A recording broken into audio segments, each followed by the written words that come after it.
Third book का chapter number 1 जो है उसमें जो सबसे इंपॉर्टेंट टॉपिक है वो यही है, हेड और सब हेड, ठीक है ना। तो इसमें ना सब कुछ लिखा हुआ है, तो ये पूरा 5 मिनट में सारा कवर हो जाएगा, ठीक है। देखो इधर सबसे पहले जो चेंजेस आया, तुम लिखते थे सिर्फ लाइबिलिटी, क्या लिखते थे, लाइबिलिटी, उसका नाम हो गया equity and liability, equity and liabilities.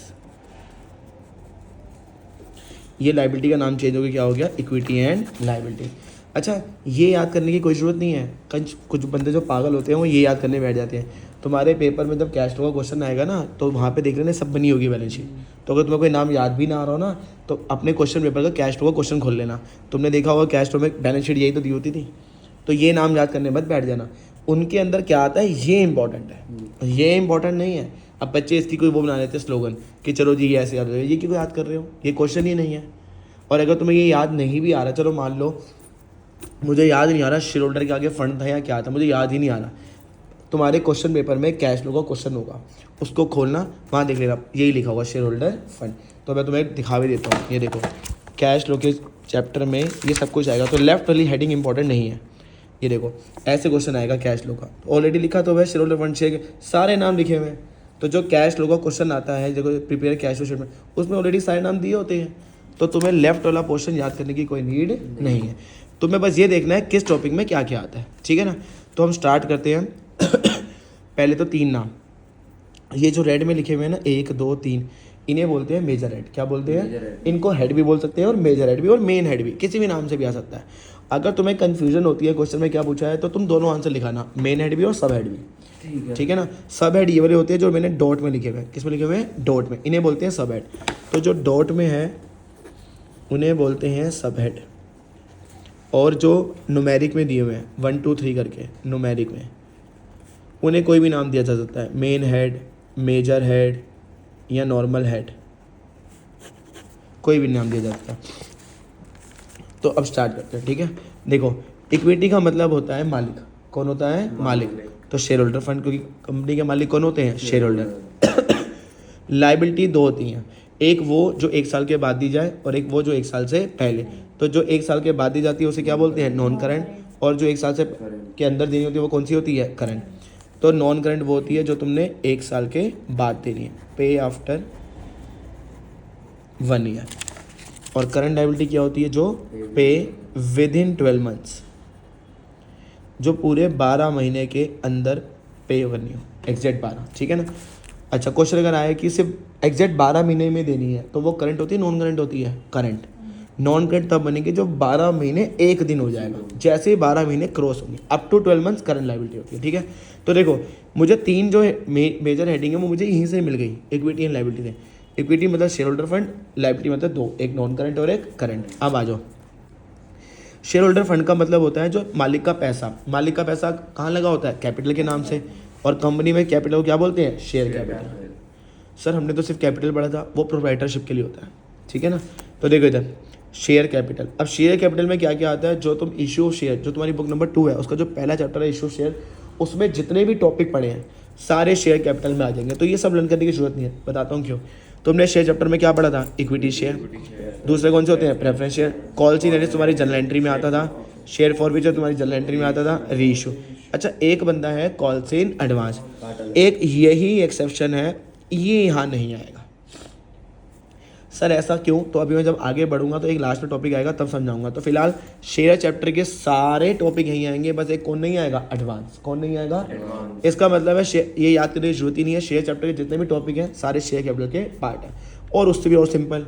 अच्छा, रिजर्व एंड सरप्लस, सर वो शेयर होल्डर फंड में क्या कर रहा है, रिजर्व मतलब होता है गुल्लक, और सरप्लस मतलब होता है प्रॉफिट और लॉस। प्रॉफिट लॉस किसका होता है, मालिक का, तो शेयर होल्डर की हेडिंग में ही आएगा। रिजर्व बताओ, तुम्हारे घर में जो गुल्लक होती है, गुल्लक में जो पैसे होते हैं वो मालिक के होते हैं या एम्प्लॉयज़ के होते हैं, मालिक के। तो ये रिजर्व एंड सरप्लस भी किसका पैसा है, शेयर होल्डर का। अब ये और सिंपल है, कोई भी प्रॉफिट या लॉस दिया हो, क्या दिया हो, कोई भी चाहे प्रॉफिट हो चाहे लॉस, क्वेश्चन में ऐसे सीधा लिख के देते हैं, statement of profit and loss, credit balance. अब चाहे क्रेडिट हो चाहे डेबिट हो, मुझे प्रॉफिट लॉस दोनों ही लिख रहे हैं, ठीक है। एनी रिजर्व, क्वेश्चन में आया जनरल रिजर्व, तो उसकी सब हेडिंग क्या होगी, reserve reserve, general reserve, capital reserve, revaluation reserve, contingency reserve, कोई भी रिजर्व दिया, मैंने यहाँ लिखा है एनी रिजर्व। अच्छा, वर्कमैन कंपनसेशन रिजर्व इधर ही आएगा, इन्वेस्टमेंट फ्लक्चुएशन रिजर्व इधर ही आएगा। एक बंदा है जिसके साथ रिजर्व वर्ड मेंशन नहीं होता बट वो रिजर्व होता है, उसको याद रखना, वो है सिक्योरिटी प्रीमियम। आज से 2 साल पहले सिक्योरिटी प्रीमियम के साथ रिजर्व वर्ड लगता था। क्या वर्ड लगता था? रिजर्व। तो ईजिली रिकॉग्नाइज हो जाता था कि वो रिजर्व एंड सरप्लस है। बट 2 साल पहले उन्होंने अमेंड डाल दिया कि सिक्योरिटी प्रीमियम रिजर्व को सिक्योरिटी प्रीमियम रिजर्व नहीं लिखोगे, क्या लिखोगे? सिर्फ सिक्योरिटी प्रीमियम।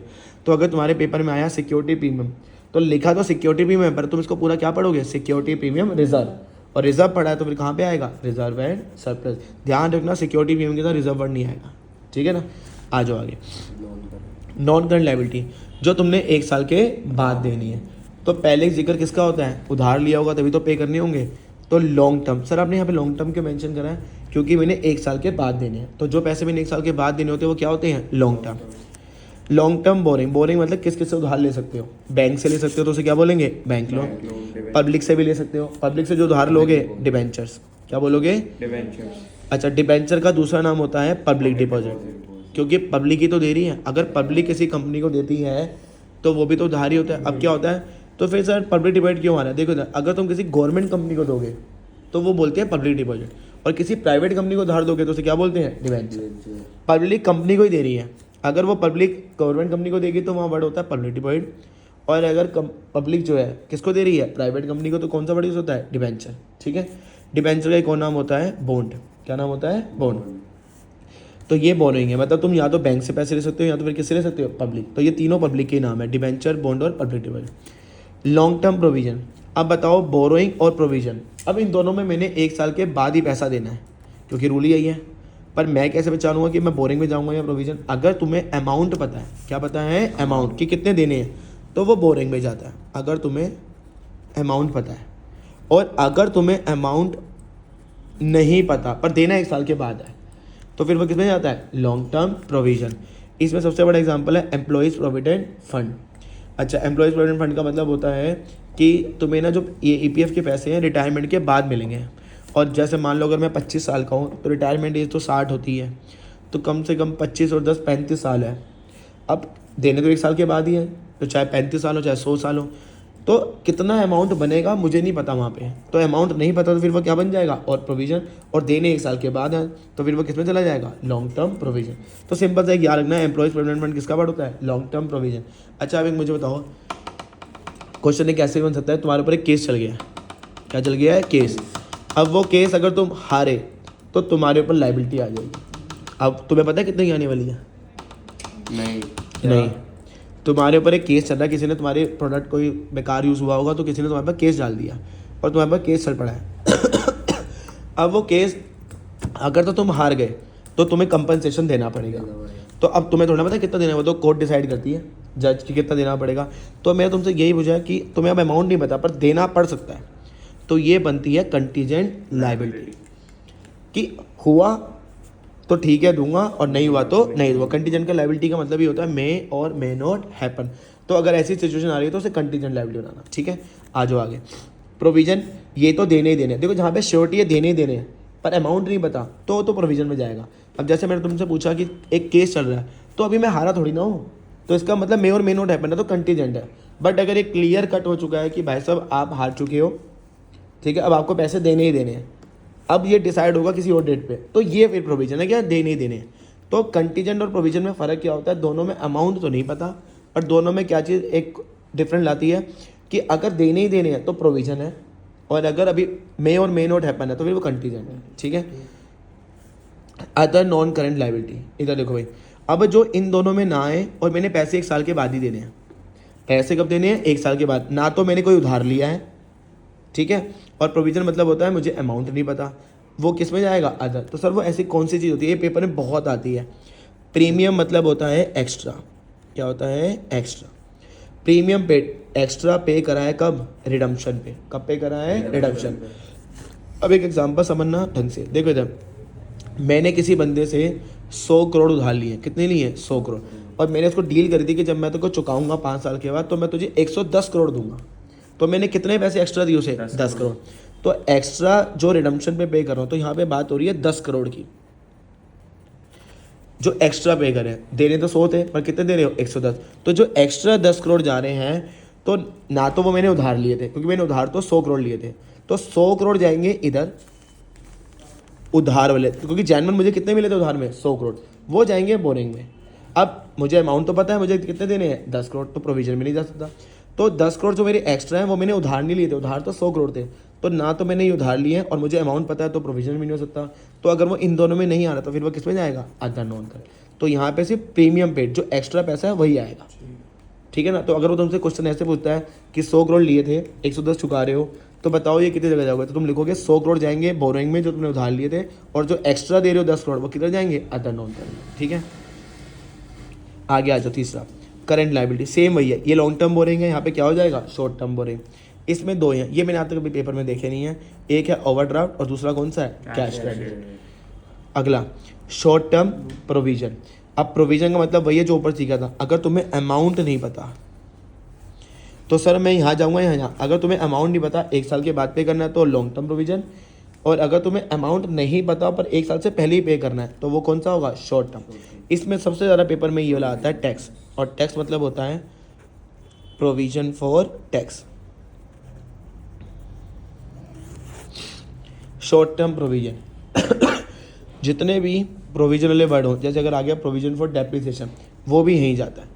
प्रोविजन का मतलब होता है कि तुम कुछ तुक्का लगाने वाले हो, क्या लगाने वाले हो, तुक्का। तो तुम्हें अमाउंट नहीं पता तभी तो तुक्का लगा रहे हो, और अमाउंट नहीं पता और 1 साल से पहले देना है।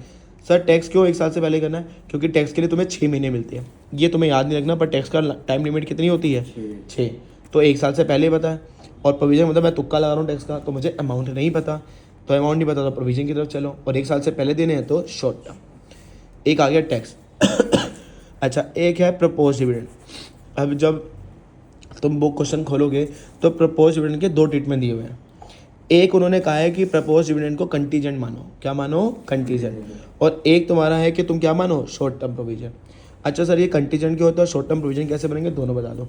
प्रपोज का मतलब होता है अभी शेयर होल्डर्स की मीटिंग होगी, देखो डिविडेंड ऐसे नहीं बांटा जाता, पहले शेयर होल्डर की मीटिंग होती है, अगर वो अप्रूव करेंगे तो डिविडेंड दिया जाएगा। तो शेयर होल्डर की मीटिंग बैठनी है, अभी प्रपोज करा गया मतलब अभी ऑफर दिया गया, तो अगर मान लो शेयर होल्डर ने रिजेक्ट कर दिया तो फिर तो ये लायबिलिटी बनी नहीं, मतलब मे और मे नॉट हैपन है। शेयर होल्डर अप्रूव कर भी सकते हैं और नहीं भी कर सकते हैं, तो मे और मे नॉट हैपन, तो उसको कंटीजेंट भी बना सकते हैं। बट मान लो तुमने एज्यूम कर लिया कि भाई डिविडेंड देना ही देना है, पर कितना डिविडेंड देना है वो तो शेयर होल्डर अप्रूव करेंगे ना, तो अमाउंट नहीं पता, प्रोविजन। और सर ये शॉर्ट टर्म क्यों बन रहा है, क्योंकि डिविडेंड क्या होता है 1 महीने के अंदर देना होता है, तो 1 साल के अंदर पे करना है, तो वो कौन सा बन गया, शॉर्ट टर्म प्रोविजन। और मुझे अमाउंट क्यों नहीं पता, क्योंकि अभी शेयर होल्डर डिसाइड करने वाला है, प्रपोज में, अभी प्रपोजल में लगा हुआ है, कितना मिलने वाला है वो मुझे अमाउंट नहीं पता, ठीक है। आओ आगे, ट्रेड पेबल सबसे सिंपल होता है, क्रेडिटर प्लस बिल्स पेबल, ये दोनों वर्ड है। अदर करंट लायबिलिटी ये है जो मैंने यहाँ पे छुड़वाया था, वो मैं यहाँ समझाऊंगा। अदर करंट लायबिलिटी में अगर तुम्हें कोई भी एडवांस दिया हो या कोई भी क्या दिया हो, आउटस्टैंडिंग। अब अनक्लेम्ड का मतलब भी तो आउटस्टैंडिंग ही होता है, अनक्लेम्ड मतलब आउटस्टैंडिंग है, देना रह गया। जैसे 11 में तुमने पढ़ा था अनपेड, अनपेड का मतलब क्या था, आउटस्टैंडिंग। और एक चीज़ है करंट मैच्योरिटी, क्या है, करंट। अब तुम अगर बुक खोलोगे तो करंट मैच्योरिटी के 2 ट्रीटमेंट दिए हुए हैं। एक तो यही है कि करंट मैच्योरिटी का मतलब होता है कि तुम्हारा 5 साल का लोन था, 5 साल बीत गए हैं, अब तुम लास्ट ईयर में आ गए हो, तो करंट मैच्योरिटी आ गई है, क्या आ गई है, करंट। तो कई बंदे उसको शॉर्ट टर्म बोरिंग मार देते हैं क्योंकि 1 साल के अंदर पे करना है, उसका मतलब 5 साल खत्म हो गए हैं। जैसे मैं तो बताता हूँ एक एग्जाम्पल के साथ, मैंने लोन लिया था यहाँ पे 5 सालों के लिए, 1 साल, 2 साल, 3 साल, 4 साल और ये 5, मैं आखिरी साल पे आ गया हूँ, करंट मैच्योरिटी आ गई है, ये 4 साल बीत गए, 1 साल बीत गया, 2 साल बीत गया, 3 साल बीत गया, 4, तो आखिरी साल को बोलते हैं करंट मैच्योरिटी, क्या बोलते हैं, करंट। अब करंट मैच्योरिटी के भी 2 ट्रीटमेंट दिए हुए हैं। एक तो ये दिया हुआ है कि अब आखिरी साल है, 1 साल के अंदर पे करना है, और तुमने वो पैसा उधार में लिया था तो वो शॉर्ट टर्म बोरिंग में डाल देते हैं। या फिर दूसरा क्या है, करंट मैच्योरिटी की कोई हेडिंग नहीं है और देना 1 साल के अंदर ही है, तो वो ना इधर आ रहा है, प्रोविजन तो अमाउंट तो मुझे पता ही है कितना देना है, ट्रेड पेबल में भी नहीं है, तो फिर मैंने कहाँ डाल दिया, अदर करंट, ठीक है ना, करंट मैच्योरिटी। तो अगर लिखा हुआ है करंट मैच्योरिटी तो उसको अदर करंट लायबिलिटी बना देना, ठीक है। अब सुनो भाई, एडवांस और आउटस्टैंडिंग। अब एडवांस और आउटस्टैंडिंग ना अदर करंट लायबिलिटी भी बन सकते हैं और अदर करंट एसेट भी बन सकते हैं। तो तुम्हें कैसे पता चलेगा कौन सा करंट लायबिलिटी का है और कौन सा करंट एसेट का है, दोनों का आंसर यही है, एडवांस आउटस्टैंडिंग या तो अदर करंट लायबिलिटी में जा रहे हैं या फिर अदर करंट एसेट। कैसे पहचानोगे, देखो इधर अगर आउटस्टैंडिंग के साथ पेबल है तो फ्यूचर में भी पे होगा, तो फिर वो लायबिलिटी में जा रहा है, मतलब अदर करंट लायबिलिटी का। एडवांस में अपोजिट होता है, अगर एडवांस के साथ रिसीव होगा तो फिर फ्यूचर में क्या होगा, पे। तो आउटस्टैंडिंग का पे वाला, एडवांस का रिसीव वाला, वो अदर करंट लायबिलिटी बनेंगे। सर कैसे, तो देखो इधर जैसे लिखा है अनक्लेम डिविडेंड, अनक्लेम मतलब आउटस्टैंडिंग हो गया। कंपनी डिविडेंड पे करती है, रिसीव करती है, पे। तो आउटस्टैंडिंग के साथ पे है तो फ्यूचर में क्या होगा, पे, इसलिए वो लायबिलिटी में बैठा हुआ है। अच्छा अब जरा एडवांस में आ जाओ, मैंने जो यहाँ काटा था, call in advance. Call in advance का मतलब होता है कि कंपनी ने एडवांस में कॉल कर ली, उन्होंने कहा पहले दे दो मुझे पैसे, तो एडवांस में रिसीव कर लिया। तो अगर कंपनी ने एडवांस में रिसीव कर लिया तो वो फ्यूचर में अपोजिट करेगी, रिसीव है तो फ्यूचर में क्या करेगी, पे। तो लायबिलिटी बन गया, तो अदर करंट लायबिलिटी। तो तुम्हें इसका मतलब है आउटस्टैंडिंग और एडवांस को वहाँ पे देखना पड़ेगा कि वो किसका है, एसेट का है या लायबिलिटी का। अगर वो लायबिलिटी का हुआ तो अदर करंट लायबिलिटी, एसेट का हुआ तो अदर। एक बार फिर बता रहा हूँ, देखो जब तुम क्वेश्चन करोगे बुक से तुम्हें पता चल जाएगा कौन से वाला है। जैसे मैंने यहाँ लिखा हुआ है, अगर आउटस्टैंडिंग के साथ पे है, मतलब तुम्हें लग रहा है कि वो पे वाली सिचुएशन है, तो फिर फ्यूचर में पे ही होगा।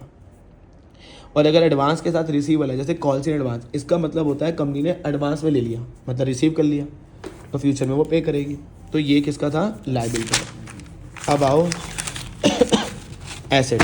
अच्छा वहाँ पे तो हेडिंग थी इक्विटी एंड लायबिलिटी, यहाँ पे एक ही हेडिंग है एसेट। तो वहाँ पे इक्विटी एंड लायबिलिटी तो 3 हेडिंग बनी थी, यहाँ पे सिर्फ कल्ला एसेट है, तो 2 हेडिंग, एक नॉन करंट एसेट और एक करंट। जैसे लायबिलिटी की 2 थी, नॉन करंट लायबिलिटी और करंट लायबिलिटी। सबसे पहले आ जाओ non current asset. Sir non current asset क्या होता है, जिसको तुम 1 साल तक अपने पास रखोगे, उसे क्या कहते हैं, नॉन करंट। लायबिलिटी में क्या होता है, जो 1 साल के बाद पे करना होता है। पर एसेट में क्या होता है, जिसको तुम अपने पास रखोगे, जिसको बेचने के लिए नहीं लाए। किसके लिए नहीं लाए, बेचने के लिए।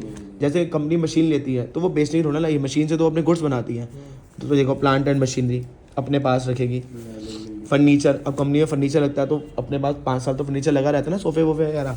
तो जरा देखो इधर नॉन करंट एसेट में पहला क्या है, टेंजिबल। पर मैंने तुम्हें बताया था, यहाँ मैंने शॉर्ट में लिखा हुआ है, नया नाम क्या है, तो मैं तुम्हें बताता हूँ, property plant and equipment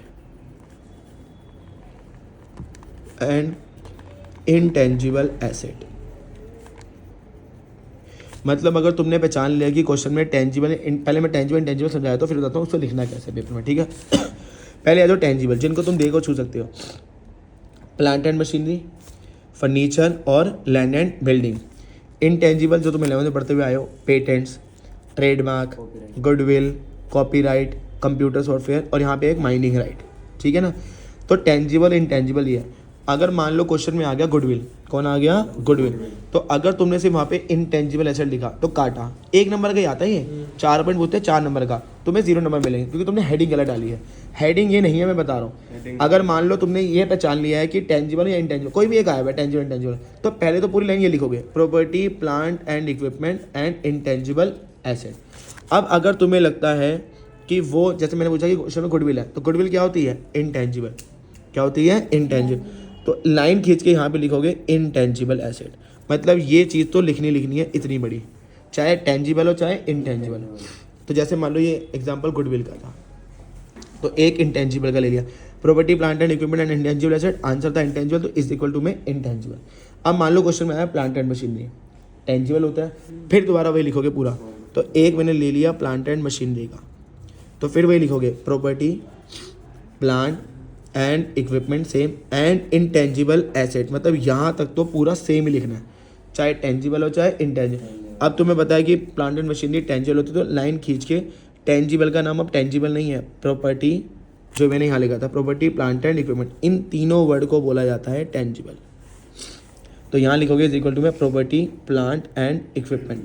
sir हम भी लिखा है PPG नहीं, 0 नंबर मिलेंगे, प्रॉपर्टी प्लांट एंड इक्विपमेंट। तो अगर तुम्हें लगता है आंसर टेंजिबल है तो क्या लिख के आओगे, इज इक्वल टू में property plant and equipment. Intangible है तो इंटेंजिबल, इंटेंजिबल को इंटेंजिबल लिख सकते हो, पर टेंजिबल को प्रॉपर्टी प्लांट एंड इक्विपमेंट लिखा। आगे है नॉन करंट इन्वेस्टमेंट।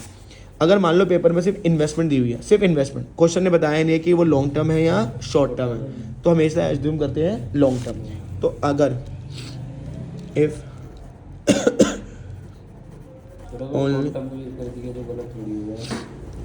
नहीं, गलत हो जाएगा, if only investment is given, question ने नहीं बताया लॉन्ग टर्म या शॉर्ट टर्म, तो तुम लॉन्ग टर्म एज्यूम करोगे।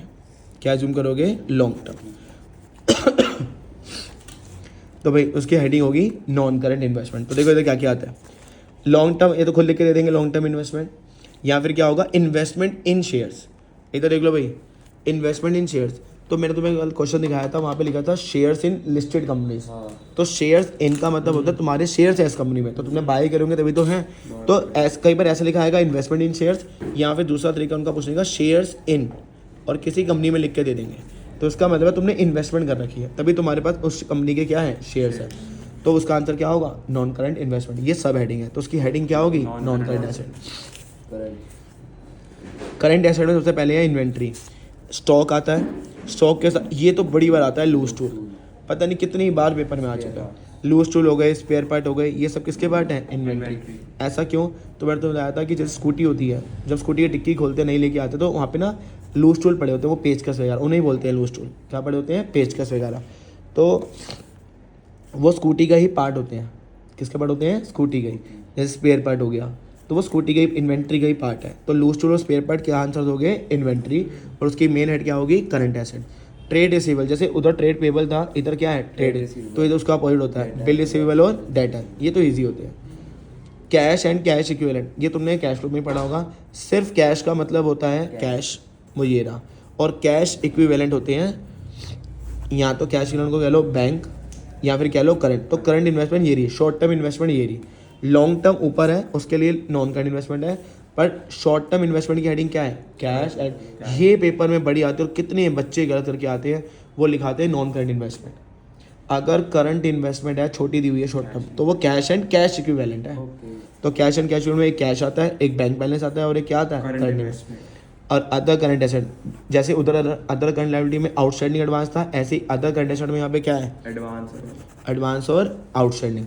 अब यहाँ पे बताओ, अगर तुम्हें उसे एसेट बनाना है एडवांस आउटस्टैंडिंग, तो यहाँ पे क्या होगा, अगर आउटस्टैंडिंग के साथ रिसीव है, तो आउटस्टैंडिंग का जो होता है फ्यूचर में भी वही होता है, तो फ्यूचर में भी रिसीव। तो अगर आउटस्टैंडिंग पे वाला होगा तो वो उधर जाएगा, आउटस्टैंडिंग रिसीव वाला होगा तो वो इधर। क्वेश्चन में तुम्हें पता चल जाएगा पे या रिसीव। अच्छा, एडवांस में तो उल्टा होता है, तो यहाँ पे एडवांस में अगर पे होगा तो फ्यूचर में क्या करोगे, रिसीव, तो ये एसेट बन गए। ठीक है। तो अगर आउटस्टैंडिंग एडवांस एसेट वाले हैं तो अदर करंट एसेट, लायबिलिटी वाले हैं तो अदर करंट लायबिलिटी, ठीक है ना। तो तुम इसका स्क्रीनशॉट ले सकते हो कि ये क्या क्या है। अब एक बार लायबिलिटी का भी ले लो, ले लिया।